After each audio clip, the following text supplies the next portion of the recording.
आज MA second same political science के paper Indian foreign policy में भारत की विदेश नीति के अर्थ, प्रकृति और निर्धारक तत्व पर मैं अपना व्याख्यान दूंगा। मैं doctor Aman Jha, department of political science. विदेश नीति वैदेशिक संबंधों का सारभूत तत्व है।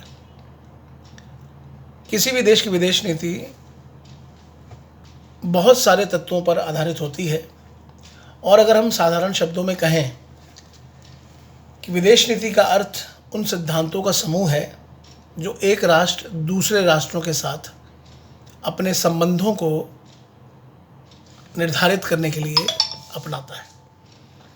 जहाँ तक भारतीय विदेश नीति का तात्पर्य है, इनके निर्धारक तत्वों का तात्पर्य है,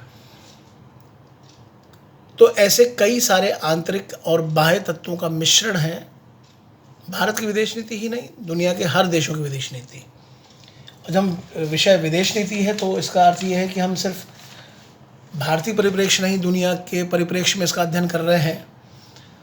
और जब भी हम दुनिया के परिप्रेक्ष्य में इसका अध्ययन करते हैं तो मूलतः जो प्रमुख राष्ट्र हैं, जो आपके कोर्स में भी है, अमेरिका, चाइना, रशिया। अभी क्लियर है आप लोगों को कि रशिया पूर्व में सोवियत संघ था, अब रशिया है। भारत रूस संबंध, भारत चीन संबंध, भारत अमेरिका संबंध, फिर भारत का पड़ोसी देशों के साथ क्या संबंध है। पड़ोसी देशों में पाकिस्तान, चाइना, बांग्लादेश, भूटान, श्रीलंका, मालदीव्स आदि। पर ये बड़ा सीधा तात्पर्य है कि हर देशों के साथ आपकी विदेश नीति उतनी ही इम्पोर्टेंट नहीं है। कुछ प्रमुख राष्ट्र हैं जिनके साथ हमारी विदेश नीति का महत्व बहुत ज़्यादा है, और तभी जब हम भारतीय परिप्रेक्ष्य में इसको हम समझेंगे तो प्रमुखतः हमारा पड़ोसी देशों के साथ संबंध कैसा है और प्रमुख शक्तियों से हमारा संबंध कैसा है। अमेरिका से, रूस से, चाइना से, कहीं ना कहीं ब्रिटेन से, वर्तमान में जर्मनी, जापान से आदि। इसके साथ ही साथ जो क्षेत्रीय संगठन बने हैं, जैसे सार्क है, आसियान है, और भारत और संयुक्त राष्ट्र संघ, तो ये भारतीय विदेश नीति का एक पूरा खाका, मतलब पूरा एक आउटलाइन इसमें तैयार हो जाती है।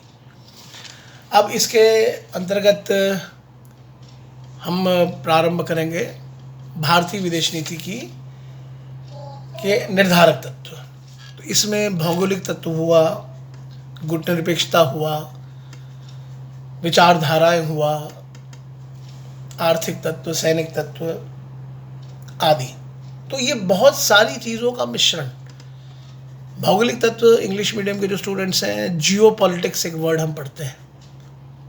ये जियो पॉलिटिक्स भी बड़ी इम्पॉर्टेंट है कि हमारा जो भारत का विस्तार है, इस विस्तार में हिमालय, अरब सागर, बंगाल की खाड़ी, इनका भी अपना कहाँ न कहाँ एक कोई पुट है इस विदेश नीति को निर्धारित करने में। तो geography plays a major role. Non alignment भारतीय विदेश नीति का एक बड़ी प्रमुख विशेषता है। नॉन अलाइनमेंट, गुट निरपेक्षता, नकारात्मकता है इसमें, जैसे धर्म निरपेक्षता, गुट निरपेक्षता। ये बात है 1961 भारतीय विदेश नीति का पहला चरण।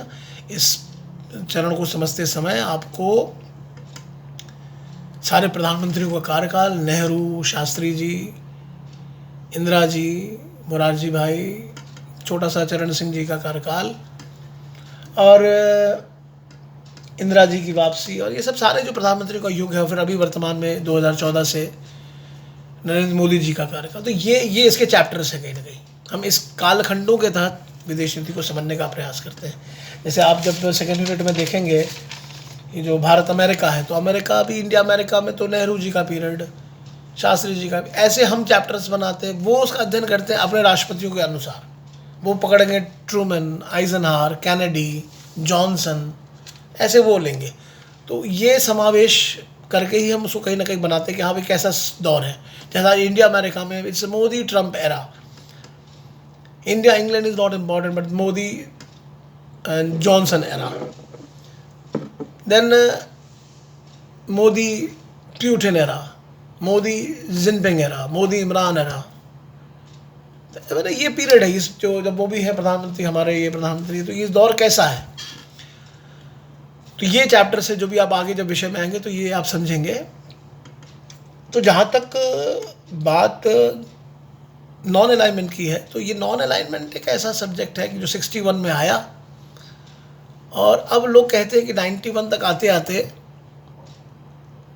ये अपनी प्रासंगिकता भूल रहा है, प्रासंगिकता इसकी खत्म हो रही है।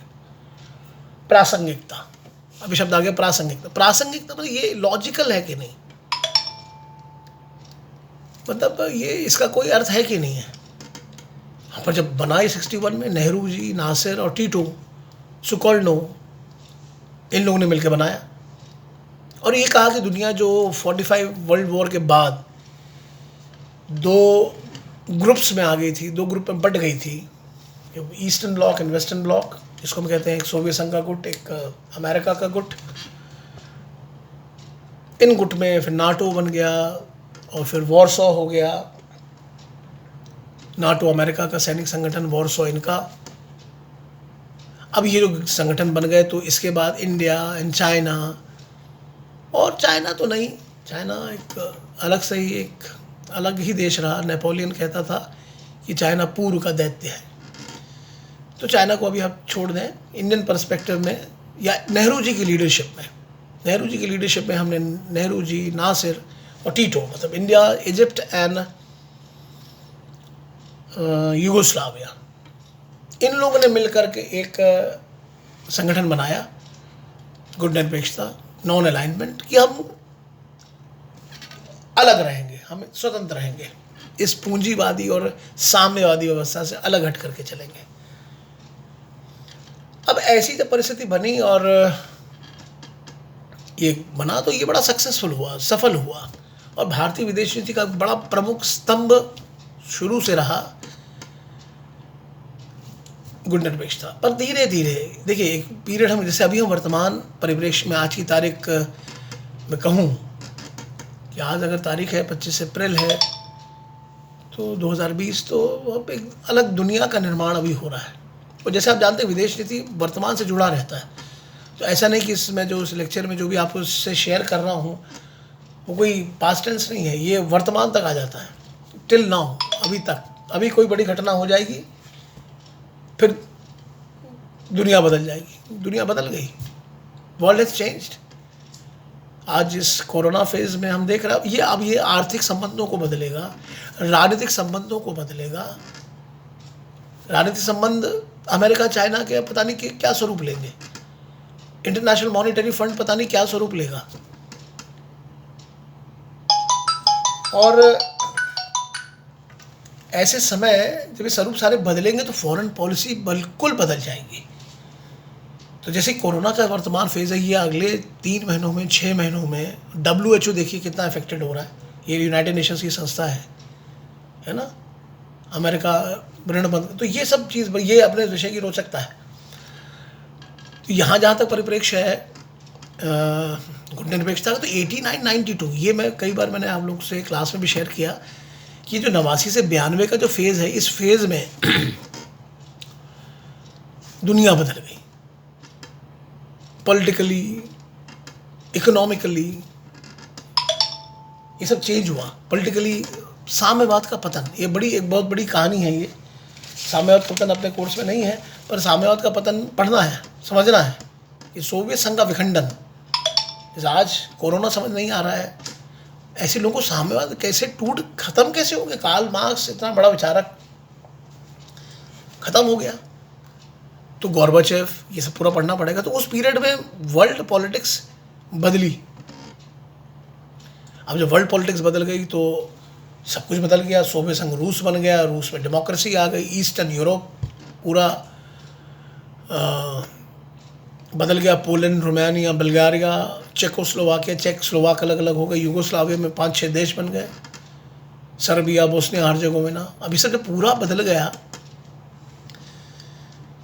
और सोवियत संघ के अंदर से ही इतने सारे नए देश निकल गए, 15-16 नए देश बन गए। अब 15-16 देश बन गए, यहाँ सब जगह डेमोक्रेसी आ गई। तो एक पूरा विश्व का जो ये मानचित्र था वो बदल गया। अब पूरी तरफ एक जो मैंने आयरन कर्टन की बात होती थी कि इधर पूंजीवाद, इधर साम्यवाद, ये सब सारा खत्म। अब ये पूंजीवाद साम्यवाद जब सारा खत्म हो गया, साम्यवाद खत्म हो गया, तो अब China, north Korea, Cuba, Vietnam, Laos, कुछ ऐसे देश हैं जहाँ पर ये अभी भी है।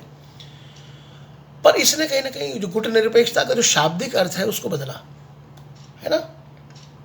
ऐसा बदला कि भाई अब जब गुट ही नहीं है तो गुटनिरपेक्षता का अर्थ क्या है। तो यहाँ से ही इस जो हमारी विदेश नीति का ये एक बड़ा प्रमुख निर्धारक तत्व था, इसका पुट विचारधाराओं का प्रभाव।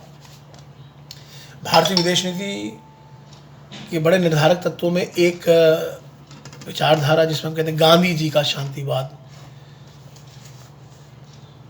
तो गांधी जी के विचारों का इस देश पर काफ़ी प्रभाव रहा, बरसों तक रहा। हम कह सकते हैं हम गांधीवादी विचारों पर लंबे समय तक चलते रहे। हमने जो भी युद्ध लड़े 47 में, 62 में, 65 में, 71 में, कारगिल वॉर, ये जो हमारी वैदेशिक नीति रही, ये शांतिवादी रही। ये उचित है, अनुचित है, ये भी बड़ी व्याख्या का विषय है। ये हमारे आपके विचार इसमें बदल, और ये हमारे विषय की रोचकता है कि जो मैं कह रहा हूँ वही सत्य बिल्कुल नहीं है। प्रॉज एंड कॉन्स विषय का आता है कि लोग को लगता है नहीं ये ठीक नहीं, गलत है, गांधी जी का मेथड गलत था, तभी गोडसे पैदा हो गया था या गोडसे ने हत्या कर दी थी। तो ऐसे ही गांधी जी के विचारों से हम प्रभावित रहे और हम बड़े शांतिवादी थे। कहते हैं अशोक की अहिंसा, अकबर और शिवाजी की सहिष्णुता, ये सब बात ज़रूर है। पर वर्तमान परिप्रेक्ष्य देखें तो अभी हम एक एग्रेसिव फॉरेन पॉलिसी की बात भी करते हैं, प्रोएक्टिव फॉरेन पॉलिसी की बात भी करते हैं कि एक प्रोएक्टिव फॉरेन पॉलिसी है। हम जब बड़ा स्ट्रॉन्ग स्टेप्स ले रहे हैं, हम रिगार्डिंग कश्मीर, हमने जो article 370, it affects Indian Pakistan relations, है ना। तो ये सब ऐसे कुछ उदाहरण हैं जहाँ पर लगता है कि थोड़ा सा स्ट्रांगनेस आ रही है और हमारी विदेश नीति पर गांधी जी के विचारों का प्रभाव थोड़ा कम बनिस्बत कम हो रहा है, ऐसा मैं समझता हूँ।